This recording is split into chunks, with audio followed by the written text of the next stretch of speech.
Hello guys, good morning. কেমন আছো সবাই? আশা করছি সবাই খুব ভালো আছো। আমিও ভালো আছি। আজকে একটা নতুন ব্লগ নিয়ে চলে এসেছি তোমাদের সামনে। তো আমাদের এই গাছে নতুন ফুলটা ফুটেছে, সেটাও তোমরা দেখে নাও।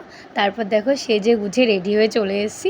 আজকে আমার একটা ননদের বেবি শাওয়ার, তার জন্য আমি সেজে গুজে রেডি হয়ে চলে এসেছি। জানো তো, আমি যেই শাড়িটা পরেছিলাম এটা আমার স্বাদের শাড়ি। সেই স্বাদে পরেছিলাম, আর এই ওর স্বাদে পরলাম। প্রায় 2.5 থেকে 3 বছর পর পরলাম। তো যাই হোক, খুব ভালো লাগছে শাড়িটা আবার পরলাম তাই। তারপর দেখো আমরা সবাই চলে এসেছি এখানে। তো এখানে আজকে বেবি শাওয়ার। তো ও তো রেডি হয়েছে খুব সুন্দর করে। তো এবার কেক কাটিং হবে, তারপর আমাদের ভিডিও শ্যুট হবে, ফটোশ্যুট হবে, সব হবে।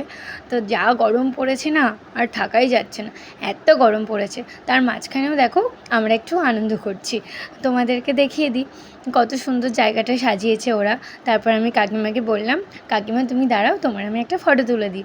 তারপর এই যে মম আর ড্যাড, এটা দেখেছো তো? তো ওরা দুজন, আমি বললাম তোমরা একটু দাঁড়াও, আমি তোমাদেরকে ফটোশ্যুট করে দিচ্ছি। তারপরে এই যে ফটো তুলে নিলাম, তারপরে ভিডিওও কিছু শ্যুট করে দিলাম। যাই হোক, ওটা জ্বালাতে গিয়ে একটুখানি ইয়ে হয়ে গেছিলো। যাই হোক, ঠিক আছে সবটা। তো এরকম হয়। তো দেখো, তারপর খুব সুন্দরভাবে ওরা কেকটা কাটিং করে নিল। আর দুজনকে খুব দারুণ লাগছে আজকে, যেহেতু হবু মা বাবা, তো ভালো লাগছে সবাইকে দেখতে। আর সুন্দর করে জায়গাটাও সাজিয়েছে। আর এটা হচ্ছে মাসি, মানে যে নিউবর্ন আসছে তার এটা মাসি।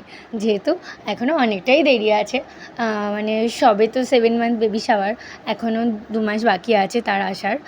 তো তার জন্যই আমরা এত কিছু করছি। আর এত গরম পড়েছে না, আমরা থাকতেই পারছি না, প্রচুর ঘেমে যাচ্ছি। আর এই যে মায়েরও অবস্থা দেখো, ঘামটা টুপ করে পড়েই যাচ্ছে, কি বলবো। আর এই যে এটা হচ্ছে দিদুন। তো তোমরা হচ্ছে সবাইকে দেখে নাও। তো তারপরেও নেক্সট আমি সব কিছুই তোমাদেরকে জানাবো, কি হবে না হবে সবই। তো এই যে এরা হচ্ছে ওই যার আজকে বেবি শাওয়ার তার সব ফ্রেন্ডসরা, ওরা ফটোশ্যুট করছে। আমি আবার একটুখানি ভিডিও করে দিচ্ছি ওদেরকে। জানো তো, অনেক দিন ধরে ভাবছিলাম, মানে অনেক দিন ধরে যখনই খবরটা পেয়েছি, তারপর থেকে কাকিমা, মানে ওই যার বেবি শাওয়ার তার মা আমাদেরকে বলতো যে স্বাদ দেবো, স্বাদ দেবো, স্বাদ হবে। বলতাম হ্যাঁ কাকিমা। তো দেখতে দেখতে দিনটাও চলে এলো।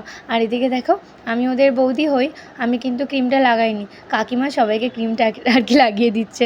তো যাই হোক, এভাবে আমরা মজা করে নিলাম। তারপর আমরা খেতে চলে এসেছি। দেখো, আমার ছেলে অনেক দিন ধরে বলছে, মা আমি প্যান্ডেলে বসে খাবো, আমি কিন্তু নিজে নিজে খাবো, আমি কিন্তু একা একা খাবো। তো ওর জন্য বসে পড়লাম।